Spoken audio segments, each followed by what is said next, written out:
আসসালামু আলাইকুম প্রিয় দর্শক, আমি মঞ্চে আলোচনা আপনাদের সকলকে আমন্ত্রণ জানাচ্ছি।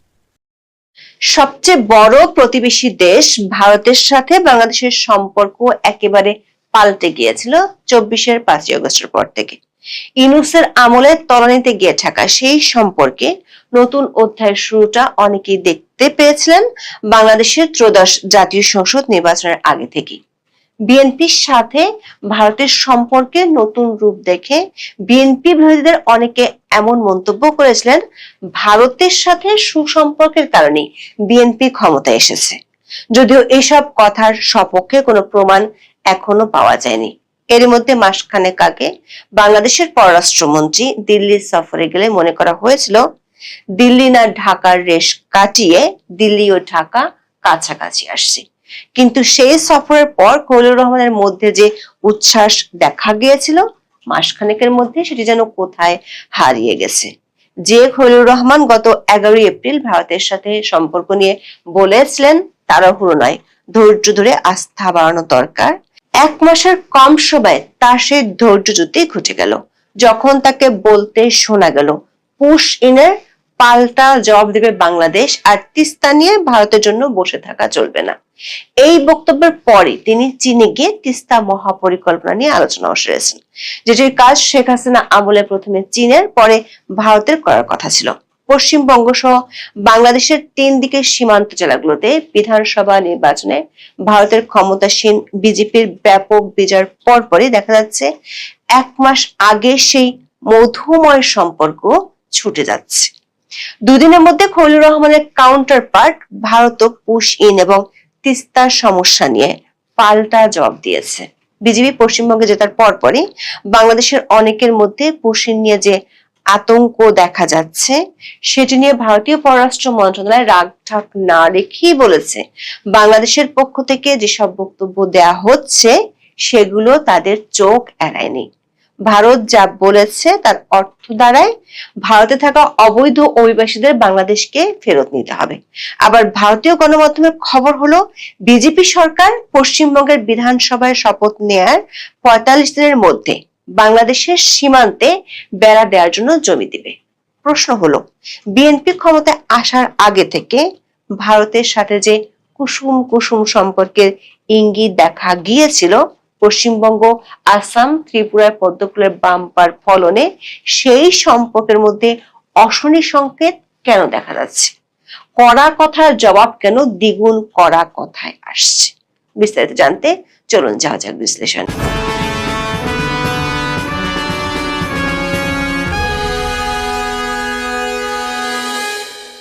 পদ্মফুলের বাম্পার ফলনে একক সংখ্যাগরিষ্ঠতা নিয়ে পশ্চিমবঙ্গে সরকার গঠন করতে চলেছে বিজেপি। শনিবারই তারা বুঝে নেবে দায়িত্ব। কিন্তু এরই মধ্যে পশ্চিমবঙ্গের ভোটের ফল আসার পর থেকে পুশিন নিয়ে ঢাকার পক্ষ থেকে কিছু আশঙ্কার কথা শুধু শোনাই যাচ্ছিল না, বাস্তবে কিছু লক্ষণ দেখা যাচ্ছিল। যেমন পশ্চিমবঙ্গের নির্বাচনের ফলাফলের পর পুশিন যাতে না হয় সেজন্য বাংলাদেশের সীমান্তরক্ষী বাহিনীকে বেশ সতর্ক অবস্থানে রাখা হয়েছে। দেশটির স্বরাষ্ট্রমন্ত্রী সালাউদ্দিন আহমেদ আশঙ্কার কথা জোর দিয়ে না বললেও বিজেপিকে যে সতর্ক থাকতে বলেছেন সেটি জানিয়েছেন। তবে বাংলাদেশের পররাষ্ট্রমন্ত্রী খলিলুর রহমান 5 মে মিডিয়াতে যে বক্তব্য দিয়েছেন তাতে পরিষ্কার বাংলাদেশ সরকারের শীর্ষ মহলে পুশ ইন নিয়ে বড় ধরনের আশঙ্কা আছে। খলিলুর রহমান বলেছিলেন, ভারত সরকার যদি পুশ ইন করে তাহলে ঢাকাও পাল্টা ব্যবস্থা নেবে। অথচ গত মাসের 7 তারিখে খলিলুর রহমান ভারত সফরে গিয়েছিলেন। সে সফরের পর ভারত থেকে তেমন কোনো উচ্ছ্বাস দেখা না গেলেও খলিলুর রহমান এবং তার সরকার ছিল উচ্ছ্বসিত। দিল্লি থেকে তিনি ভারতের পররাষ্ট্রমন্ত্রী জয়শঙ্করের সাথে একই বিমানে করে মরিশাসেও গিয়েছিলেন। সেখানে বসে ভারতীয় সংবাদ মাধ্যম এনডিটিভিকে দেওয়া সাক্ষাৎকারে বলেছিলেন, ভারত ও বাংলাদেশের সম্পর্ক নতুন করে শুরু হচ্ছে না, বরং এই সম্পর্ক অনেক দিনের, একই নদী, একই সীমান্ত, কাছাকাছি সংস্কৃতির উপর ভিত্তি করে গড়ে উঠেছে এই সম্পর্ক। এই সম্পর্কে যে ফাটল ধরেছে সেটি জোড়া লাগাতে তাড়াহুড়ো করা যাবে না, ধীরে ধীরে আস্থা অর্জন করতে হবে, এমনটাই মত ছিল তখন বাংলাদেশের পররাষ্ট্রমন্ত্রীর। তারই বক্তব্যের 1 মাস না পুরোতেই সেই খলিলুর রহমানই বলেছেন, ভারত যদি পুশ ইন করে তাহলে বাংলাদেশও পাল্টা জবাব দেবে। সাথে কথা বলেছেন তিস্তা নিয়ে, ভারতকে সোজাসাপটা বলে দিয়েছেন তিস্তা নিয়ে ভারতের জন্য বসে থাকলে চলবে না। নির্বাচনের আগে থেকে খালেদা জিয়ার মৃত্যুর পর বাংলাদেশে জয়শঙ্কর আসার মধ্য দিয়ে ভারতের সাথে বিএনপি সম্পর্কের এক নতুন দিগন্ত অনেকে দেখতে পেয়েছিলেন। নতুন দিগন্ত বলা হচ্ছিল কারণ 2001 সাল থেকে 2006 সালের বিএনপি সরকারের সাথে ভারতের সম্পর্ক চরমভাবে খারাপ হয়েছিল। বিশেষ করে বাংলাদেশে 10 ট্রাক অস্ত্র ধরা পড়ার পর বিষয়টি ভারতের নিরাপত্তার জন্য চরম সংকট হিসেবে দেশটি দেখেছিল। কিন্তু পশ্চিমবঙ্গ, আসাম ও ত্রিপুরার বিধানসভা নির্বাচনে বিজেপি এককভাবে জেতার পরপরই বাংলাদেশের নির্বাচনের আগে থেকে শুভ সম্পর্কের ইঙ্গিতটা হঠাৎ করে প্রশ্নের মুখে পড়েছে। প্রশ্নটা দেখা দিয়েছে যখন 7 মে খলিলুর রহমানের বক্তব্যের জবাব দিয়েছে দিল্লি। বাংলাদেশে যা পুশিন তা ভারতে পুশব্যাক হিসেবে পরিচিত।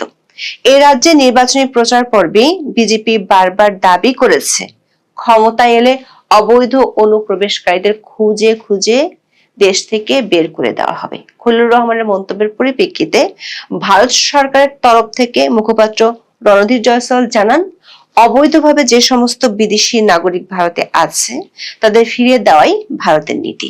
তিনি বলেছেন, গত কয়েকদিন ধরে এমন একাধিক মন্তব্য তাদের চোখে পড়েছে। অবৈধ বাংলাদেশিদের ভারত থেকে প্রত্যর্পণের মূল বিষয়টির প্রেক্ষাপটে মন্তব্যগুলোকে বিচার করতে হবে। এতে অবশ্যই বাংলাদেশের সহযোগিতা দরকার বলে তিনি মনে করেন। প্রশ্ন হলো, সে সহায়তাটা কেমন? রণধীর জয়সওয়াল বলেছেন, বর্তমানে বাংলাদেশের সঙ্গে নাগরিকত্ব যাচাইয়ের 2860টিরও বেশি মামলা ঝুলে আছে। তার মধ্যে অনেকগুলোই বিবেচনাধীন 5 বছরের বেশি সময় ধরে।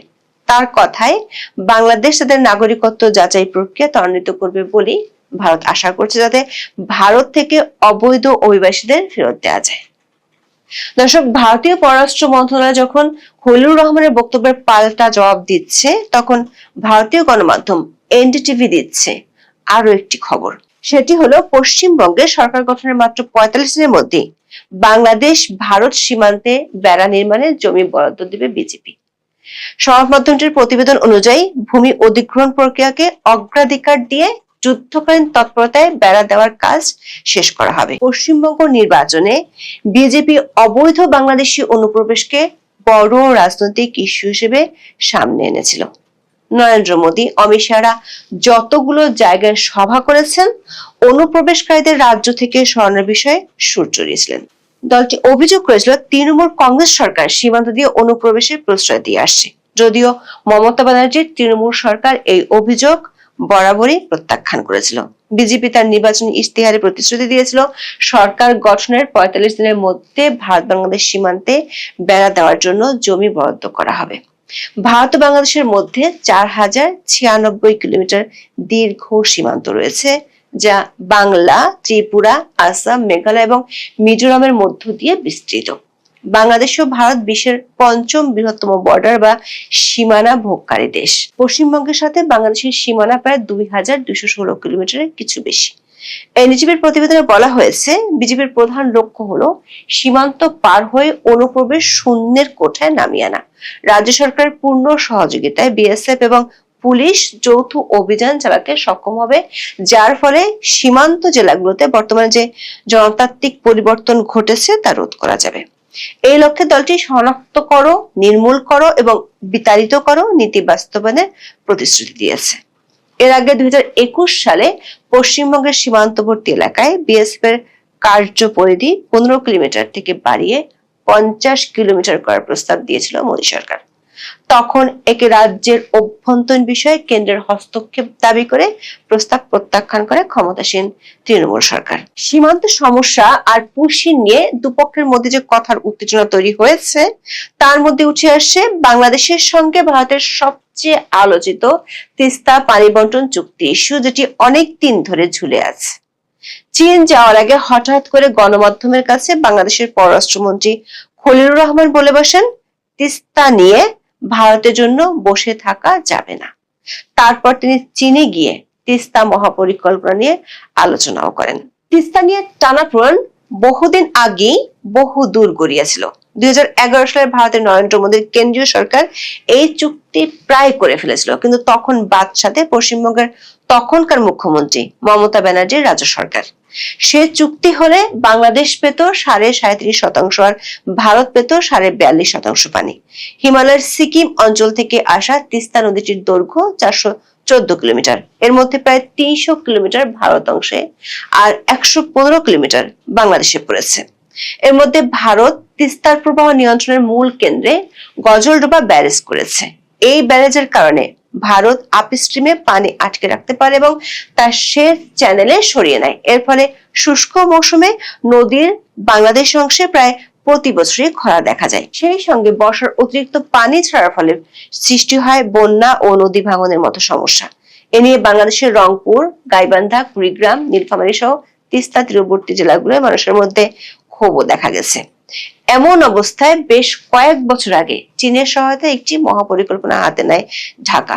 দীর্ঘমেয়াদী এই পরিকল্পনার পুরো নাম comprehensive management and restoration of Teesta river project. সমীক্ষার মাধ্যমে 2016 সালে আওয়ামী লীগ আমলে এর প্রাথমিক কাজ শুরু হয়।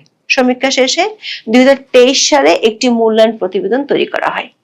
মহাপরিকল্পনাটির কেন্দ্রে রয়েছে বাংলাদেশ অংশের উজানে একটি বহুমুখী ব্যারেজ নির্মাণ, সেই সঙ্গে 102 কিলোমিটার নদী খনন করে তিস্তার গভীরতা বাড়ানো, নদীর দুপাশে 203 কিলোমিটার বাঁধ নির্মাণ করে ভাঙন রোধ করা, 171 বর্গ কিলোমিটার ভূমি পুনরুদ্ধার এবং নদীর দুই তীরে স্যাটেলাইট শহর, হোটেল, রেস্তোরাঁ, 150 মেগাওয়াটের সৌর বিদ্যুতের প্ল্যান্ট তৈরি সহ পুরো এলাকাকে একটি পর্যটন হাব হিসেবে গড়ে তোলার মহাপরিকল্পনা করা হয়েছে। প্রাথমিকভাবে প্রকল্পটির ব্যয় ধরা হয়েছে 12,000 কোটি টাকা, যার বড় অংশই আসবে ঋণের অর্থ থেকে। বিগত আওয়ামী লীগ সরকারের সময় থেকেই নিজেদের অর্থে এই প্রকল্প বাস্তবায়নের আগ্রহ দেখিয়ে আসছে চীন। এই প্রকল্প যাচাই করতে বাংলাদেশের পানি উন্নয়ন বোর্ড ও পাওয়ার চায়না যৌথভাবে প্রায় 3 বছর ধরে একটি সমীক্ষা পরিচালনা করে। সমীক্ষা শেষে চীন যখন আর্থিক ও কারিগরি সহায়তা দিতে চেয়েছিল, তখন আওয়ামী লীগ আমলে তিস্তা প্রকল্পে ভারতও আগ্রহ দেখায়। 2024 সালের মে মাসে বিষয়টি আলোচনা করতে ঢাকা আসেন ভারতের তৎকালীন পররাষ্ট্র সচিব বিনয় কোয়াত্রা। এরপর জুনে বাংলাদেশের তৎকালীন প্রধানমন্ত্রী শেখ হাসিনা ভারত সফরে গেলে তিস্তা মহাপরিকল্পনায় যুক্ত হওয়ার বিষয়ে বিস্তারিত আলোচনা করে দিল্লি। প্রকল্পের সমীক্ষা করতে ভারতের একটি কারিগরি দল দ্রুতই ঢাকায় সফর করবেন বলে শেখ হাসিনার সঙ্গে যৌথ সংবাদ সম্মেলনে তখন জানিয়েছিলেন ভারতের প্রধানমন্ত্রী নরেন্দ্র মোদী। কিন্তু মাসখানেকের মাথায় শেখ হাসিনা সরকারের পতন ঘটলে চীনের সামনে আবারও সুযোগ তৈরি হয়। ইউনূস নিজে চীনে গিয়ে এ নিয়ে আলোচনা শুরু করেছিলেন। তারেক রহমানের পররাষ্ট্রমন্ত্রী মাত্র 1 মাস আগে ভারত সফরে গিয়ে তিস্তার পানি নিয়ে আসার কথা শুনিয়েছিলেন, কিন্তু 1 মাস পর চীন যাওয়ার আগে শোনালেন ভিন্ন কথা। বিশ্লেষকেরা মনে করেন, তিস্তা যেহেতু ভারতের চিন্তার বড় কারণ 7 সিস্টার্স ঘেঁষে, তাই এই প্রজেক্টে চীনের অন্তর্ভুক্তির বিষয়টি ভারত কখনোই ভালো চোখে দেখে না। রণদীপ জয়সওয়ালের বক্তব্যে তিস্তা নিয়ে বিস্তারিত কিছু উঠে আসেনি। তিনি বলেছেন, ভারত ও বাংলাদেশের মধ্যে অভিন্ন নদীর সংখ্যা 54টি এবং এসব নদী সংক্রান্ত সব ধরনের ইস্যু নিয়ে আলোচনা করার জন্য দুই দেশের মধ্যে সুসংগঠিত দ্বিপক্ষীয় কাঠামো রয়েছে। বিদ্যমান যৌথ প্রক্রিয়াগুলো নিয়মিত বৈঠকের মাধ্যমে এগিয়ে যাচ্ছে। সব মিলিয়ে দেখা যাচ্ছে, পশ্চিমবঙ্গের নির্বাচনী ফলাফল প্রকাশের পর থেকে ঢাকা ও দিল্লির মধ্যকার সম্পর্কের মধ্যে 3টি কারণে নেতিবাচক মোড় দেখা যাচ্ছে। কয়েক মাস আগের সম্পর্কের রসায়ন এখন আর কেবল বন্ধুত্বপূর্ণ কূটনীতির উপর থাকছে না, বরং তা অভ্যন্তরীণ রাজনৈতিক জাতীয়তাবাদ এবং ভূ রাজনৈতিক স্বার্থের এক জটিল জালে আবদ্ধ হয়ে পড়েছে।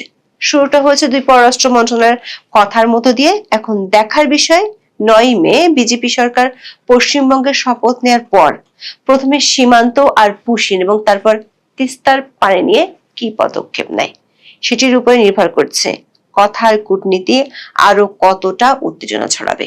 সেই উত্তেজনা বাড়লে সেটি দুই দেশের সংখ্যালঘু ইস্যু ছাড়াও অভ্যন্তরীণ রাজনীতির অনেক লুকানো ইস্যুতেও ছড়িয়ে পড়বে। এখন এ পর্যন্ত। সবাই ভালো থাকুন, সুস্থ থাকুন, নিরাপদে থাকুন। দেখা হবে আগামী পর্বে। সুপ্রিয় দর্শক, সাজ্জাদ কাদেরের শুভেচ্ছা নিন। এই মুহূর্তে আপনাদের সামনে আলাপ করতে চাই মমতার তৃণমূলের উত্থান ও পতনের নেপথ্যে শিল্প শূন্যতা থেকে দুর্নীতির গ্রাস সম্পূর্ণ ব্যবচ্ছেদ করব আমরা। পশ্চিমবঙ্গের রাজনীতিতে তৃণমূল কংগ্রেসের উত্থান ছিল এক বিস্ময়। সেখানে দীর্ঘ কংগ্রেসি শাসন, সেখানে দীর্ঘ বামপন্থী শাসন, কংগ্রেস বামপন্থী পরবর্তী সময়ে তৃণমূল কংগ্রেস পশ্চিমবঙ্গে ছিল অপ্রতিরোধ্য। কিন্তু আপনারা ইতিমধ্যেই এবারের বিধানসভা নির্বাচনের ফলাফল জানেন। আগামী 9 মে রবীন্দ্র জয়ন্তীতে বিজেপির নেতৃত্বাধীন নতুন সরকার কলকাতার ব্রিগেড মাঠে সকাল 10টায় শপথ অনুষ্ঠিত হতে যাচ্ছে এবং এর সাথে সাথে পশ্চিমবঙ্গের রাজনীতিতে এক নতুন যুগের সূচনা হতে যাচ্ছে। আর এই নতুন যুগের যখন সূচনা হতে যাচ্ছে তখন মমতা ব্যানার্জি কিংবা তৃণমূল কংগ্রেস কিভাবে উঠে এলো এবং ওঠা থেকে সেখান থেকে ছন্দপতন হলো, পতন হয়ে গেল, আমরা সেটিরই একটা ব্যবচ্ছেদ করতে বসেছি এই মুহূর্তে। বাংলার রাজনীতিতে এক বিশাল পরিবর্তনের সাক্ষী আমরা, আমাদের চোখের সামনে এই ঘটনাগুলো ঘটে গেল। বদলা নয় বদল চাই স্লোগান দিয়ে যে ঘাসফুল শিবিরের উত্থান হয়েছিল, আজ সেই শাসনের উত্থান ও পতনের উপাখ্যান নিয়ে আমাদের বিশেষ বিশ্লেষণ। মমতা বন্দ্যোপাধ্যায়ের দীর্ঘ শাসনের অবসান কেন হলো? এর নেপথ্যে কি কেবল রাজনীতি নাকি গভীর কোনো অর্থনৈতিক ও সামাজিক ক্ষত? এই মুহূর্তের ভিডিওতে আমরা সেটি বুঝতে চেষ্টা করব। আর এই আলাপ আমাদের করতে সহায়তা করেছে আনন্দবাজারও আজকে এমন একটি বিশ্লেষণী স্টোরি করেছে যাদের শিরোনাম মোদির কপালে দিলাম ফোঁটা, দিদির দুয়ারে পড়লো কাটা, এক নয় অন্তত 7টি কাটায় বিদ্ধ মমতা সরকার ক্ষমতাচ্যুত। তৃণমূলের পতনের প্রথম এবং প্রধান কারণ অর্থনীতি বলে আনন্দবাজার বলবার চেষ্টা করছে। আসলে শুরুতেই ছিল শেষের সম্ভাবনা। সাল 2008 সিঙ্গুরে মমতা বন্দ্যোপাধ্যায়ের নেতৃত্বে প্রায় 2 বছর ব্যাপী আন্দোলন টাটাদের গাড়ি কারখানা শুরু হওয়ার আগেই উঠিয়ে দিল। অনেকের আশঙ্কা সত্যি করে সেই সঙ্গে স্তব্ধ হলো রাজ্যের শিল্পায়নের গতি। আজ প্রায় 2 দশক কাটলেও রাজ্যে আর কোনো বড় শিল্প আসেনি। কৃষি জমি রক্ষার সেই আন্দোলন ছিল মমতা বন্দ্যোপাধ্যায়ের রাজনৈতিক সাফল্যের চাবিকাঠি। জমি অধিগ্রহণ নিয়ে তুমুল বিতর্কের মধ্যে বামেদের ভুল পদক্ষেপ সহ নানা কারণে শেষ সরকারই উল্টে যায়। কিন্তু যে কারণে দিদি সফল, সেই কারণেই বাংলার অর্থনীতির এক অভিশাপ হয়ে ওঠে। কারণ শিল্প বনাম জমি, এই সংঘাতের কোনো সমাধান না করে যে কোনো রকম জমি অধিগ্রহণ নিয়ে বিরুদ্ধ অবস্থান নেয় তার সরকার। শেষমেশ দেখা গেল তিনি থাকলে শিল্প আর আসবে না, এই ধারণা গেড়ে বসেছে তরুণ সমাজের মধ্যে। 2 দশক আগে শিল্প আমার ভবিষ্যৎ স্লোগানে সাড়া দিয়ে যে চাকরি প্রত্যাশী তরুণের ভোট বুদ্ধদেব ভট্টাচার্যের বাম সরকারকে 235 আসন দিয়ে ক্ষমতায় এনেছিল, চাকরি নিয়ে হাহাকার সেই তরুণেরাই এবার মসনদ থেকে নামিয়ে দিলেন মমতাকে। এমনিতেই ভারতের বণিক সমাজ বাংলার প্রতি বিশেষ সদয় ছিল না। ট্রেড ইউনিয়ন, নকশালবাড়ি আন্দোলন, রাজনৈতিক হিংসা, এমন নানা কারণে বাংলায় বিনিয়োগে অনীহা ছিল। বুদ্ধদেব ভট্টাচার্য প্রায় একক চেষ্টায় সেই বরফ খানিক গলাতে পেরেছিলেন। প্রতি বছর আসছিল নতুন বিনিয়োগ। সিঙ্গুরের টাটাদের গাড়ির কারখানা হতো বুদ্ধবাবুর মুকুটে কোহিনূর, কিন্তু সে আশার গুড়ে বাড়ি পড়ল। সিঙ্গুর নন্দীগ্রাম থেকে টাটা সালেমদের বিদায়ের পরেও সম্ভাবনা ছিল। ইনফোসিস এবং টিসিএস এর আইটি পার্কের জন্য জমি বামফ্রন্ট সরকারেরই দেওয়া ছিল। ইনফোসিস তো জমি বাবদ প্রাথমিক টাকাও দিয়ে দিয়েছিল। বাকি ছিল শুধু এই 2টি প্রকল্পে সেজ বা বিশেষ অর্থনৈতিক অঞ্চল হিসেবে ঘোষণার জন্য সুপারিশ করে রাজ্য সরকারের তরফে কেন্দ্রকে একটি চিঠি, সেই চিঠি মমতা আর দিলেন না। সেজের বিরুদ্ধে তার নীতিগত অবস্থান, শেষ তিনি হতে দেবেন না। ফলাফল 2014 সালে পাততাড়ি ঘটালো ইনফোসিস। পরের বছরে তারা বড় বিনিয়োগ করলো ওড়িশায়, ক্রমে বিদায় নিল টিসিএসও। আদানি গ্রুপ মাঝে মাঝে এলেন কিন্তু বিনিয়োগ করলেন না। মুকেশ আম্বানি এলেন কিন্তু তার কোম্পানি মূলত মাটি খুঁড়ে অপটিক্যাল ফাইবার লাগানো ছাড়া বিশেষ কোনো বিনিয়োগ করা নেই। অর্থনীতিবিদ মৈত্রী ঘটক, তনিকা চক্রবর্তী ও দিলীপ মুখোপাধ্যায়ের গবেষণা দেখাচ্ছে 2012 সাল পর্যন্ত রাজ্যে এবং সমগ্র ভারতে শহুরে দারিদ্র্য প্রায় একই গতিতে হ্রাস পেয়েছিল। তবে 2023 সালে দেশের 3% তুলনায় রাজ্যে শহুরে দরিদ্রের হার 7% গিয়ে দাঁড়ায়।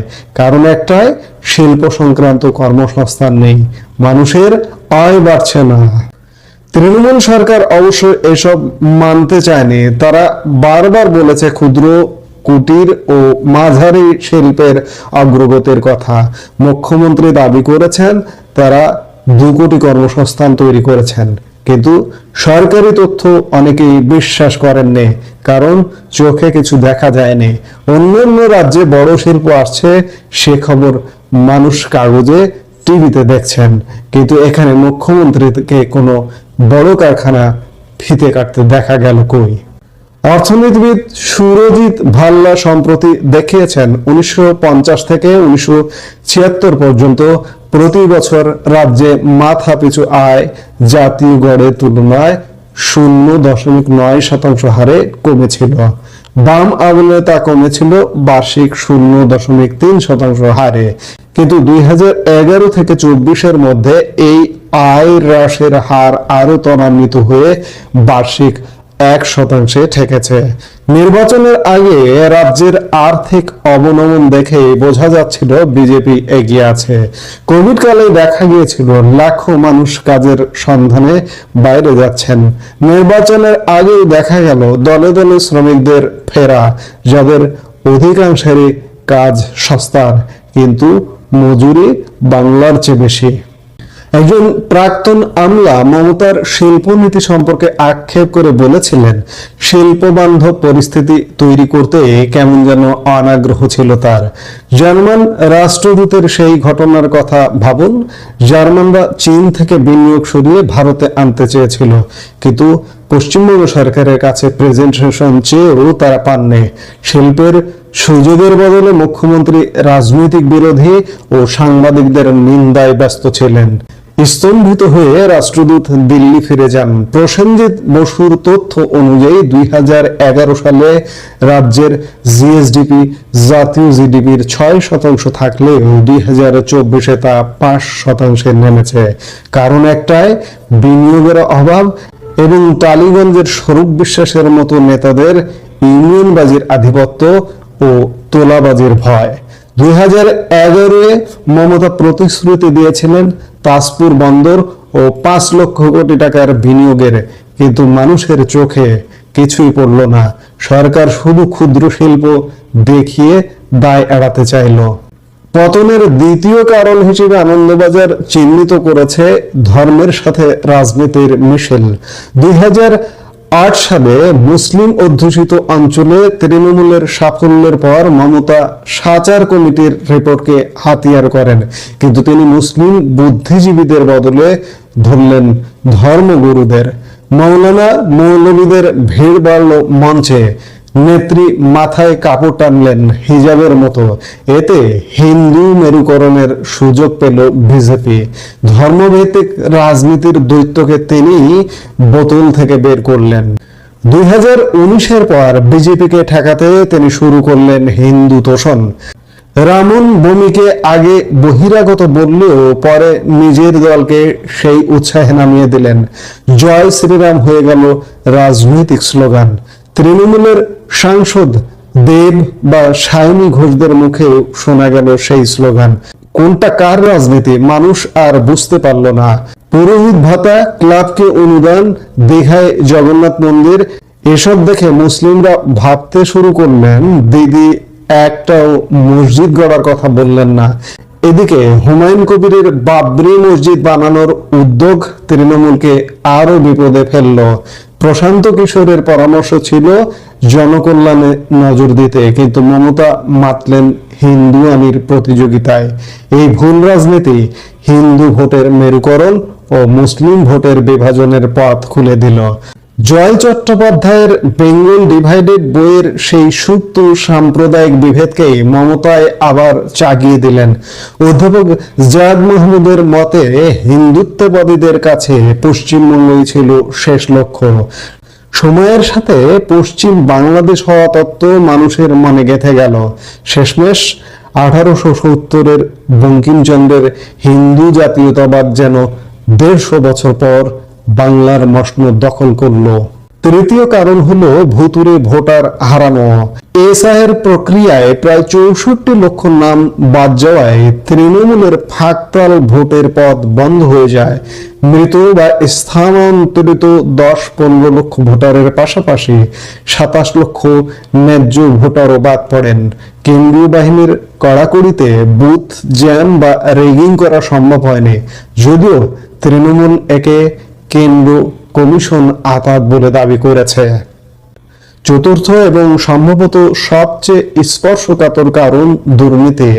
তৃণমূল আমলে বানানো বিল্ডিং এর মান এতই খারাপ যে মানুষ এখন বাম আমলের পুরনো ফ্ল্যাট খুঁজছে। বাড়ি বানাতে গেলে স্থানীয় নেতাদের যে পরিমাণ কাটমানি দিতে হয় তাতে সাধারণ মানুষ অতিষ্ঠ। সারদা নারদা কেলেঙ্কারি মানুষ হজম করলেও 2011-এর চাকরি দুর্নীতি ছিল মরণ কামড়। মানুষের সরকারি চাকরির স্বপ্ন যখন চুরি হয়ে যায় এবং পার্থ চট্টোপাধ্যায়ের বান্ধবীর বাড়ি থেকে কোটি কোটি টাকা বের হয়, তখন মানুষের ভরসা ভেঙে চুরমার হয়ে যায়। মানুষ ঠিক করে নিয়েছিল এই সরকারকে সরাতেই হবে। আনন্দবাজার পঞ্চম কারণ হিসেবে দেখিয়েছে আইপ্যাক নির্ভরতা। অভিষেক বন্দ্যোপাধ্যায় আইপ্যাককে ব্যবহার করে দলে ক্ষমতা কেন্দ্রীকরণ করেছিলেন। এতে স্থানীয় নেতারা সিদ্ধান্ত নেওয়ার ক্ষমতা হারিয়ে ঠুটো জগন্নাথ হয়ে পড়েন।